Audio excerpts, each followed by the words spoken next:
বর্তমানে তোমরা যারা ক্যালকাটা ইউনিভার্সিটি সেমিস্টার 2তে পড়ছো সিসিএফ প্যাটার্ন অনুযায়ী নিশ্চয়ই জানো তোমাদের 4 তারিখে পরীক্ষা আছে এইসি কম্পালসারি পেপারের। সেখানে হাউ ডু আই লাভ দি কবিতাটা রয়েছে এবং আজকে কবিতাটা পড়িয়ে দেবো, তার কি ফ্যাক্টস পড়িয়ে দেবো এবং একইভাবে তোমাদের শর্ট কোশ্চেনগুলোও কিন্তু পড়িয়ে দেবো। মাইন্ড আউটলি শেষ পর্যন্ত শুনতে থাকো। আর বাকি আমার অ্যাপ্লিকেশনেতে ইবুকটা পোস্ট করে দিয়েছি, এই ইবুকটাই পেয়ে যাবে। এখানে টেক্সটের পাশাপাশি শর্ট কোশ্চেনও দেওয়া রয়েছে এবং অ্যাপ্লিকেশনেতে তোমাদের এগুলো ফ্রি অফ কস্টে অ্যাক্সেস করার অপশান রয়েছে, তো সেখান থেকে ডাউনলোড করে নাও। আর আমি কিছু মক টেস্ট আর প্রিভিয়াস ইয়ারের কোশ্চেনও দিয়ে দিচ্ছি, প্রিভিয়াস ইয়ারের কোশ্চেনগুলোও ফ্রি অফ কস্টে কিন্তু ডাউনলোড করে নিতে পারবে, ঠিক আছে। সাথে সাথে একইভাবে তোমাদের ডাউটগুলোও জানাতে পারো। আর বাকি ইবুক সমস্ত ফ্রি অফ কস্টে কিন্তু অ্যাক্সেস করতে পারবে, যাদের ইংলিশ অনার্স আছে বা ইংলিশ জেনারেল আছে বা কম্পালসারি ইংলিশ সমস্ত কিছু কিন্তু, ঠিক আছে। ইউনিভার্সিটি আপডেটসগুলোও পেয়ে যাবে। ডেসক্রিপশনেতে লিঙ্ক দেওয়া আছে বা প্লে স্টোরে গিয়ে সার্চ করতে পারো সৌরভ অনিবাস, দেন ডাউনলোড করে নিও। আর বাকি যদি কেউ ইংলিশ অনার্সের স্টুডেন্ট বা ইংলিশ জেনারেল থাকে আমার কাছে অনলাইন ব্যাচে পড়তে চাও, সেক্ষেত্রে নিচে হোয়াটসঅ্যাপ নাম্বার দেওয়া আছে, হোয়াটসঅ্যাপ করতে পারো। ইংলিশ অনার্স এবং ইংলিশ জেনারেলের সাজেশনও পোস্ট করে দিয়েছি, দেখে নিও। চলে যাচ্ছি আমাদের আজকের কবিতা how do I love thee. How do I love thee কবিতা নিশ্চয় জানো এলিজাবেথ ব্যারেট ব্রাউনিংয়ের লেখা। আমি কি ফ্যাক্টসগুলো বলে যাচ্ছি এইগুলো থেকেই কিন্তু শর্ট কোশ্চেন পেয়ে যাবে, ঠিক আছে, 100% কমন পেয়ে যাবে। হাউ ডু আই লাভ দি কবিতাটা কার লেখা? Elizabeth Barrett Browning. Elizabeth Barrett Browning কোন এজের পোয়েট ছিলেন? এখানে পোয়েটের শব্দটাকে আমরা ইউজ করব না, রিজন হচ্ছে ফেমিনিজমে এগুলোকে অ্যাকসেপ্ট করা হয় না। তো পোয়েটেস যদি তোমাদের থাকে সেই ক্ষেত্রে মারবে, মানে অপশানটা ঠিক করবে। আর যদি না থাকে তখন কিন্তু পোয়েট থাকলে ওই পোয়েটটাই হবে, ঠিক আছে। আচ্ছা, এলিজাবেথ ব্যারেট ব্রাউনিং হচ্ছে ভিক্টোরিয়ান এজের একজন পোয়েট ছিলেন। তার হাজব্যান্ডের নাম কি? রবার্ট ব্রাউনিং, ঠিক আছে। তার হাজব্যান্ডের নাম কি?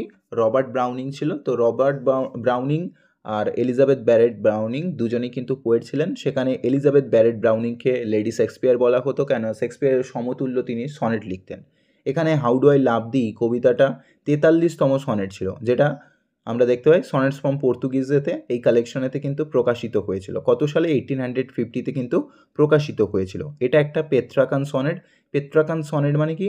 পেত্রাকান সনেটে আমরা অক্টেভ অ্যান্ড সেস্টেট দেখতে পাই, অর্থাৎ প্রথমের 8 লাইন পরে 6 লাইন আমরা দেখতে পাই। এই প্যাটার্নকে ফলো করা হয় পেত্রাকান সনেটে, ঠিক আছে। আর শেক্সপিয়ান সনেট বা সারে সনেট ফরম্যাটে আমরা 3 কোয়ার্টেন্স 1 কাপলেট এটা দেখতে পাই। কবিতার থিম কি? Love, devotion and eternal nature of true love, ঠিক আছে। এটা কবিতার মেন থিম রূপে দেখতে পাই। কবিতায় টোটাল সনেট মানে 14 লাইন থাকবে, নিশ্চয়ই জানো। রাইম স্কিম এবিবিএ, এবিবিএ, সিডিসি, সিডিসি, ঠিক আছে। এই রাইম স্কিমকে কিন্তু ইউজ করা হয়েছে, আমরা দেখতে পাবো। মিটার কি আছে? মিটার এখানে আমরা আয়াম্বিক পেন্টামিটার দেখব। আয়াম্বিক পেন্টামিটার মানে কি? আনঅ্যাকসেন্টেড অ্যাকসেন্টেড। আর পেন্টামিটার মানে কি? 5টা ফুট পড়বে। এটা যারা প্রসরি করে তারা জানবে, তোমরা হয়তো জানবে না। এটা হয়তো তোমরা সনেট 18 পড়তে গিয়ে ক্লাস 12এতে পড়েছো। তো এটার ক্ষেত্রে আমরা কীরকম দেখতে পাই? আনঅ্যাকসেন্টেড অ্যাকসেন্টেড এই ফরম্যাটে 5টা ফুট থাকবে, 1 2 3 4 5 এরকম আনঅ্যাকসেন্টেড অ্যাকসেন্টেড এই ফরম্যাটে যাবে, যেটাকে আমরা আয়াম্বিক পেন্টামিটার বলি, ঠিক আছে। আয়াম্বিকের উল্টো হচ্ছে ট্রকিক, আর পেন্টামিটার হচ্ছে 5টা ফুট পড়েছে তাই পেন্টামিটার। আশা করি বুঝতে পেরেছো। তো এই পিডিএফে কি ফ্যাক্টসগুলো সমস্ত কিছুই দেওয়া রয়েছে, পিডিএফটা ডাউনলোড করে নিও। আর আমি চলে যাচ্ছি কবিতাটা পড়িয়ে নিয়ে আমি শর্ট কোশ্চেনগুলো আলোচনা করছি। আর ইউটিউবে লাইভ ক্লাসটাও দেখে নিও, ঠিক আছে। আর তোমাদের ক্লাস আরও করানো হবে, চ্যানেল সাবস্ক্রাইব করে রেখো, নোটিফিকেশন পেয়ে যাবে। আর অ্যাপ্লিকেশনের পাশাপাশি টেলিগ্রামেও জয়েন করে নিও, ওখানেও আপডেটসগুলো পেয়ে যাবে। তো এখানে 43তম সনেটে আমরা দেখতে পাই, সনেট মানেই প্রথম লাইনটা তুলে কিন্তু কবিতার টাইটেল দেওয়া হয়ে থাকে। তো সেই ক্ষেত্রে let me count the ways, এখানে আমরা how do I love the let me count the ways এটাকেই কিন্তু কবিতার টাইটেল রূপে দেখতে পাবো। সনেটস ফ্রম পর্তুগিজের 43তম সনেট এটা। প্রথম লাইনে বলছে হাউ ডু আই লাভ দি। এখানে মনে রাখবে এলিজাবেথ ব্যারেট ব্রাউনিং কোন পার্সপেক্টিভ দিক দিয়ে বলছে তার ডাইরেকশনটা আমাদের বুঝতে হবে। সর্বপ্রথম তিনি বলছেন হাউ ডু আই লাভ দি, আমি তোমাকে কিভাবে ভালোবাসবো। তো লাভকে একটা যদি অবজেক্টের মতো দেখা হয়ে থাকে, ঠিক আছে, তো সেই ক্ষেত্রে তিনি লাভকে ইমাজিন করছেন জাস্ট লাইক অ্যান অবজেক্ট। তিনি বলছেন তাহলে ঠিক আছে, এটা তো অবজেক্ট, তাহলে মাল্টিপল প্রসেস থাকবে টু কাউন্ট ইট। তাই তিনি বলছেন let me count the ways, এর পদগুলো আমায় গুনতে দাও বা কাউন্ট করতে দাও। I love thee to the depth breadth and height. এখানে তোমাদের শর্ট কোশ্চেন কিন্তু এইভাবেই দেবে, ফিল ইন দ্য ব্ল্যাঙ্কস দিয়ে দিল, I love thee to the depth dash and dash, এইভাবে দিয়ে দিলে হয়তো ব্রেথ অ্যান্ড হাইট হয়ে যাবে। তো তিনি বলছেন I love thee to the depth and breadth and height, আমি তোমাকে ভালোবাসবো তার ডেপথে গিয়ে, গভীরতায় গিয়ে, ব্রেথ প্রস্থ বরাবর, হাইট উচ্চতা বরাবর। অর্থাৎ লাভকে একটা অবজেক্টের মতো ধরা হলো, যেই অবজেক্টটা কি ইমাজিনারি একটা অবজেক্ট, এবং সেখানে তার একটা নির্দিষ্ট শেপ থাকবে, একটা ভলিউম থাকবে। সেখানে তিনি লাভকে একটা এন্টিটি বা একটা অবজেক্টের মতো ডিফাইন করছেন। আচ্ছা, তারপর বলছেন my soul can reach when feeling out of sight for the ends of beings and ideal grace. এবং সেই ক্ষেত্রে তিনি বলছেন আমার সোলটা সেখানে গিয়ে পৌঁছাবে। কোনখানে গিয়ে পৌঁছাবে? তার গভীরতা, প্রস্থ, দৈর্ঘ্য বরাবর যদি সেটাকে as you can determine as an object, সেই ক্ষেত্রে তার ডেপথে, ব্রেথে, হাইটে গিয়ে পৌঁছাবে। When feeling out of sight, যেখানে আমার অনুভূতিগুলো কিন্তু দৃশ্যনীয় হবে। তাহলে মনে রাখবে অনুভূতি দৃশ্যনীয় হওয়ার কথা কিন্তু বলেছেন, ঠিক আছে, তার ফিলিংসটাকে। For the ends of being an ideal grace, তাহলে কখন আইডিয়াল গ্রেসে পরিণত হবে? এন্ডিং মোমেন্টে গিয়ে কিন্তু আইডিয়াল গ্রেসেতে পরিণত হবে। বলছে অবশেষে সেটা একটা আইডিয়াল গ্রেসে গিয়ে কিন্তু পরিণত হবে। তারপরে বলছেন I love thee to the level of every day's most quiet need, এবং আমি তোমাকে ভালোবাসবো কীরকমভাবে? প্রত্যেকটা দিনের বেসিক নিড যেরকম প্রয়োজন পড়ে, কোয়াইট নিড, যে জিনিসগুলো একেবারে প্রয়োজন পড়বেই, যেরকম অন্ন, বস্ত্র, বাসস্থান, এই জিনিসগুলো বেসিক নিড, এগুলো প্রয়োজন পড়বেই পড়বে। তো আমি তোমাকে সেরকম বেসিক নিডের মতো ভালোবাসবো, যেটা ছাড়া চলবেই না। By sun and candle light, এবং কিসের মতো? ভালো দিন এবং খারাপ দিনেতে যেরকম থাকে। সান মানে এখানে ডিটারমাইন করা হচ্ছে ভালো দিনগুলোকে, একইভাবে ক্যান্ডেল লাইট মানে তোমার খারাপ দিনগুলোকে বর্ণনা করা হচ্ছে, মেটাফরিক্যালি কিন্তু বর্ণনা করা হয়েছে। তোমাদের ফিগার অফ স্পিচগুলো একটু দেখে রাখবে, ইউটিউবে ক্লাস করানো আছে। তো এখানে তাহলে কিসের সাথে কম্পেয়ার করা হয়েছে? সান অ্যান্ড ক্যান্ডেল লাইট। তোমাদের ইন ডিটেলে অত ডেপথে আসবে না, যেহেতু ইংলিশ জেনারেল, এটা ওপর কোশ্চেন আসবে, বেসিক আকারে আসবে। পরে বলছেন আই লাভ দি ফ্রিলি, আমি তোমাকে উন্মুক্তভাবে ভালোবাসবো, as men strive for right, যেরকম মানুষ লড়াই করে নিজের অধিকার পাওয়ার জন্য। এখানে কোন রাইটকে বলা হচ্ছে? মনে রাখবে ভিক্টোরিয়ান এজেতে আমরা যে ইন্টারনাল ব্যাটেলটা দেখতে পাচ্ছি, আমরা যে বিভিন্ন রেভলিউশন দেখতে পাবো, ঠিক আছে, তাদের দেশের ইন্টারনাল যে ব্যাটেলটা চলছে, সেই রাইটগুলোকে কিন্তু বলা হচ্ছে। এখানে স্কটল্যান্ডের প্রবলেমেটিক সিচুয়েশন, আয়ারল্যান্ডের ইন্টারনাল কনফ্লিক্ট, এগুলোকে কিন্তু বর্ণনা করা হচ্ছে। তো এখানে রাইট বলতে হিউম্যান রাইটকে কিন্তু বুঝিয়েছে। যেখানে আমরা সিভিল ওয়ার দেখতে পাই, সেই সিভিল ওয়ারের এগেনস্টে যারা রাইট পেতে চায় তার জন্যই কিন্তু বলা হচ্ছে বেসিক্যালি। তারপরে বলছেন আই লাভ দি পিওরলি, আমি তোমাকে একেবারে নিখুঁতভাবে ভালোবাসবো। দি মিনস হচ্ছে ইউ ওল্ড ইংলিশে।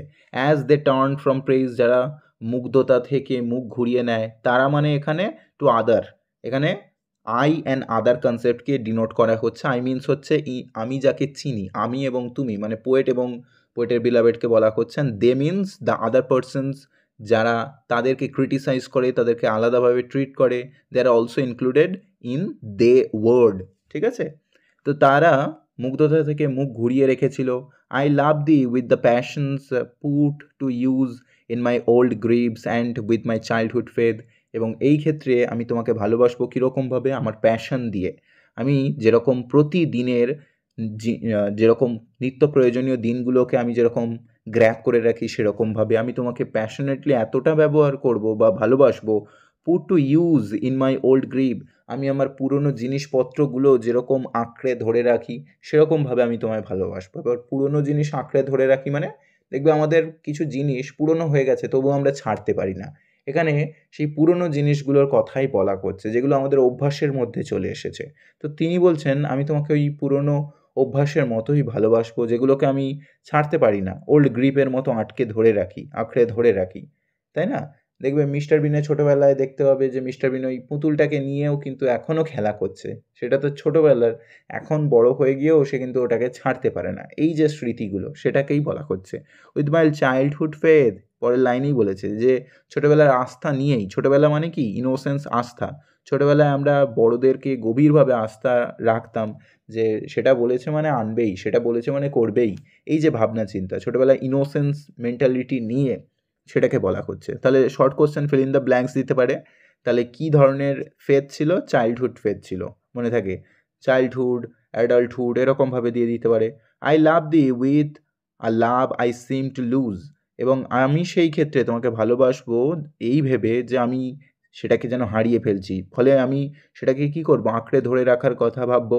উইথ মাই লস সেন্স, যেরকমভাবে আমি আমার অতীতের সেন্টটাকে হারিয়েছিলাম, here saint is denoted to the virginity. Okay, with my lost saints, যেরকমভাবে আমি আমার লস সেন্সটাকে হারিয়েছি, সেই যে ভার্জিনিটিটাকে হারিয়েছি, সেই ভার্জিনিটিটা যেরকমভাবে আমি আঁকড়ে ধরে রাখতে চেয়েছিলাম, ঠিক সেরকমভাবে বেমেনদের কাছে মেনলি ভার্জিনিটিটাই ম্যাটার করে থাকে অনেক বেশি একটা ব্যাপার।